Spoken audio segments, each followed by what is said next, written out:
উনি সফরে বেরিয়েছেন হাদিস কালেকশনের জন্য।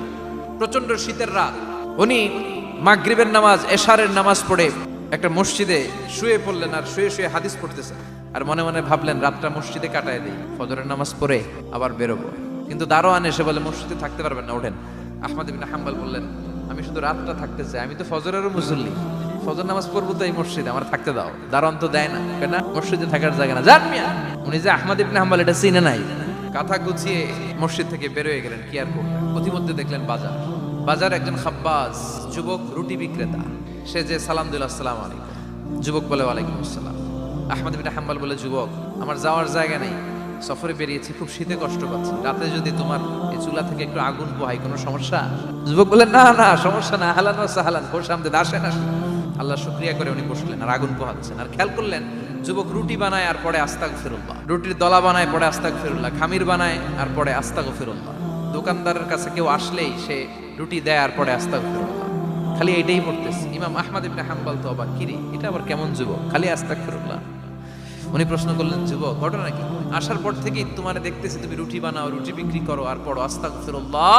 যুবক বলে, আস্তাগফিরুল্লাহ আমার সবচেয়ে বেশি পছন্দের আমল, আমি সবসময় আঠার মধ্যে ইস্তেগফারের সাথে লেগে থাকি, আর এর বদৌলতে আল্লাহ আমারে মুস্তাজাবুদ দাওয়া বানিয়ে দিয়েছে। আহমদ ইবনে হাম্বল তো অবাক, আনতা মুস্তাজাবুদ দাওয়া, তুমি মুস্তাজাবুদ দাওয়া, রুটিওয়ালা।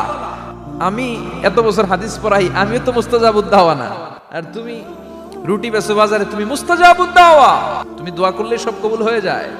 যুবক বলে, না আনা মুস্তাজাবুদ দাওয়া, আমি আমার জীবনে যত দোয়া করেছি কবুল করে নিয়েছে কে? সব দোয়া কবুল করে নিয়েছে আল্লাহ, একটা দোয়া ছাড়া। কয়টা? আহমদ ইবনে হাম্বলের কৌতূহল, কিউরিসিটি আরো বেড়ে গেল। কি? সব দোয়া কবুল হয়েছে, একটা দোয়া ছাড়া। কি সেই দোয়া? যুবক এবার বলতে শুরু করলো, যে দোয়াটা আল্লাহ কবুল করে নাই সেটা হচ্ছে, আমি আল্লাহর কাছে অনেক চেয়েছি এই জামানার সবচেয়ে বড় মুহাদ্দিস, তার নাম নাকি ইমাম আহমদ ইবনে হাম্বল, আমি যেন ইমাম আহমদ ইবনে হাম্বলের হাতে হাত রেখে মুসাফা করতে পারি আর তার কপালে একটা চুমু এঁকে দিতে পারি। আহমদ ইবনে হাম্বল আবেগপ্রবণ হয়ে গেলেন, চোখের পানি ছেড়ে দিলেন, বললেন, যুবক তোমার এই দোয়াটাও কবুল হয়ে গিয়েছে। আহমদ ইবনে হাম্বলের দেখা সাক্ষাৎ পাওয়ার জন্য আহমদ ইবনে হাম্বলের বাড়িতে তোমার যাওয়ার দরকার নাই, আহমদ ইবনে হাম্বল তোমার দরবারে ছুটে এসেছে। আনা আহমদ ইবনে হাম্বল। যুবক চিৎকার মেরে ইমাম আহমদ ইবনে হাম্বলকে জড়িয়ে ধরে, হাতে হাত রেখে মুসাফা করে, কপালের মধ্যে চুমু খায় আর আল্লাহর শুকরিয়া করে বলে, ও ইমাম, আসলে এই দোয়াটাও আল্লাহ আজকে কবুল করে নিল। সবসময় ইস্তেগফার করলে আপনার দোয়াগুলোর এইভাবে কবুল করে নিবে কে?